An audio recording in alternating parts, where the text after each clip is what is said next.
A igreja deveria ser um dos ambientes mais propícios a um bom relacionamento do mundo, se não o mais propício. Se você perguntar para qualquer pessoa que você conheça, seja ela cristã ou não, essa pessoa vai ter uma perspectiva sobre como deveria ser a igreja, como deveria ser o povo de Deus. Uma perspectiva idealizada e muitas vezes fundamentada no que está escrito na palavra, fundamentada já nos ensinos de Cristo e não simplesmente em idealizações sem base. Muitas vezes o que as pessoas esperam sobre a igreja é justamente um corpo segundo os mandamentos daquele que o fundou. Todavia, é com muita infelicidade que a gente contempla, repetindo de maneira enfadonha, exemplos de igrejas ou de ajuntamento de crentes que não diz respeito a tudo aquilo que a Bíblia já fala, que não concorda com os ensinamentos de Jesus e muito menos é um ambiente onde se exercita esses princípios que o Espírito Santo deixou para nós.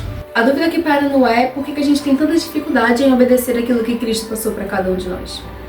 Porque a gente tem tanta dificuldade em exercer com sinceridade o chamado que Cristo tem para sua igreja, que é o chamado para ser corpo unido, membros uns dos outros. A igreja evangélica brasileira está doente, mas talvez essa pequena rememoração faça com que a gente possa voltar ao eixo, voltar aos princípios que Jesus tem para nós. Oi, Fran, tudo bom contigo? Olha aqui de novo no Cantinho da Mê. Eu sou a Mê, este é meu cantinho, seja muito bem-vindo. E se todo esse processo de briga entre igreja, briga entre irmãos incomoda você também, fica comigo até o final desse vídeo, já deixa seu like, se inscreve no canal, que a gente vai refletir um pouco sobre esse assunto. Novo mandamento vos dou, que vos ameis uns aos outros, assim como eu vos amei, que também vos ameis uns aos outros. Nisto conhecerão todos que sois meus discípulos, se tiverdes amor uns aos outros. O livro de João é o evangelho mais diferentão que a gente tem narrado na Bíblia, porque ele vai descrever justamente características muito específicas do ministério de Jesus que os outros discípulos não se atentaram tanto. E a gente tem do capítulo 12 até o capítulo 21 a narração da última semana de Cristo aqui na Terra antes da crucificação. E os sermões finais de Cristo são detalhados nesses últimos capítulos do livro de João e eles são muito enfatizados. Uma coisa que é enfatizada em cada capítulo é a necessidade de amor ao próximo. De maneira resumida e rápida, só há uma forma das pessoas saberem que Jesus verdadeiramente é o Filho de Deus, e essa forma é através da demonstração de amor dos discípulos de Cristo. Já naquela época a gente está falando sobre discípulos que estavam dispostos a arriscar suas vidas por amor àquela verdade, por amor àquilo que eles viram na pessoa de Jesus. A gente está falando de pessoas que tiveram que abrir mão de seus ganha-pão, da sua vida, da sua rotina, para poder obedecer à palavra do Senhor, para obedecer aos mandamentos de Jesus, que eram mandamentos que iam muitas vezes de encontro com as tradições judaicas da época. E a forma como eles lidaram com isso evidenciou que não era algo humano, mas havia um dom sobrenatural, um dom de Deus nesse processo de nova vida que os discípulos tinham. Quando Jesus chama os discípulos para amarem uns aos outros, ele está chamando para o básico, a raiz, o fundamental do Evangelho. Por amor, Cristo se entregou também. E ele tem chamado os seus discípulos para agirem de modo semelhante. Da mesma forma que ele amou, é necessário que a gente ame. Os discípulos, como fundadores da igreja, tiveram essa obrigação, também passaram isso adiante. A gente tem um exemplo clássico de Paulo, evidenciando que não era algo, Paulo é muito bonzinho. É algo de Jesus na vida de Paulo. Ele era um perseguidor do Evangelho. Ele que fazia todos os trâmites para que as pessoas que eram cristãs fossem mortas e perseguidas. Então, os próprios crentes não gostavam dele. Mas tinha um homem que viu Paulo, ouviu o testemunho dele e falou: rapaz, eu acredito que o Deus que transformou Paulo é o Deus que traz transformação de vida, que muda a realidade, eu vou embora chegar junto de Paulo.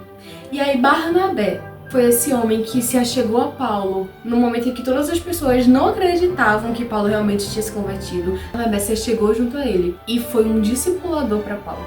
Com os olhos humanos, a gente tem a perspectiva de achar: Barnabé, você está louco, você está se juntando com o time inimigo. Mas por causa do amor de Jesus na vida de Barnabé, ele teve essa atitude. E igreja é isso. Igreja é um lugar onde as pessoas deveriam ter atitudes não baseadas nos seus próprios entendimentos, não baseadas em perspectivas humanas, mas baseadas na perspectiva de que Cristo tem poder para transformar, inclusive o maior dos perseguidores, em um irmão na fé. Igreja deveria ser um ambiente onde há perdão, onde há vozes sendo ouvidas, porque, primeiramente, na essência da igreja, somos um corpo. E a gente é um corpo cheio de defeito, porque Cristo veio para buscar e salvar aquele que estava perdido. E se um dia você foi salvo e buscado por Cristo, é porque você não estava no melhor das suas condições. Jesus é médico, ele veio justamente para os que estavam doentes e não para os que estavam de bem com a vida.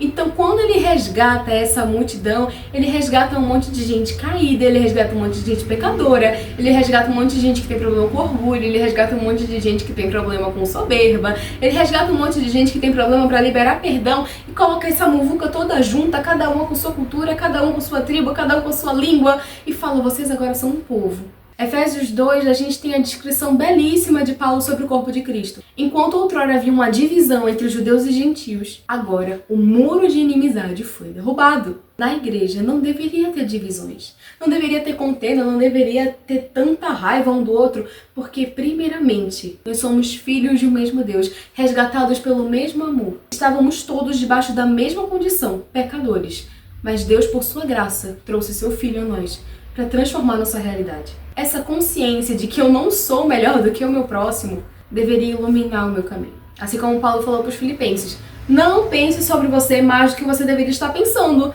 Lembra que você era tão pecador quanto qualquer outro que você acusa e que você se acha melhor? Porque Jesus te tirou de lá, amigo. Jesus te tirou da tua condenação. E esse deveria ser o motivo principal para a gente se manter unido e não dividido.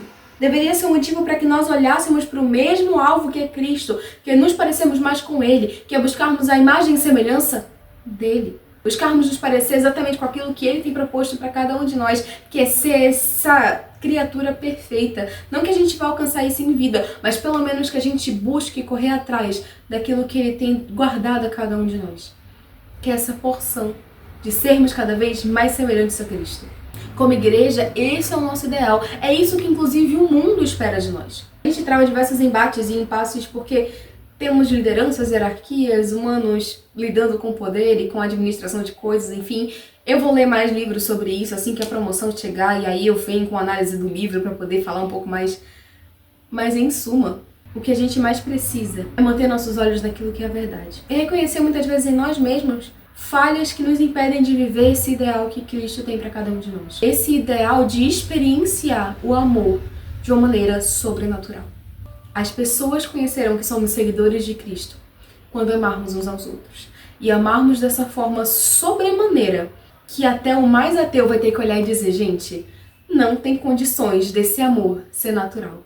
Não tem como um homem, um ser humano, sob o comando da carne, amar e perdoar e cuidar tanto de alguém se não tiver uma ação de Deus ali.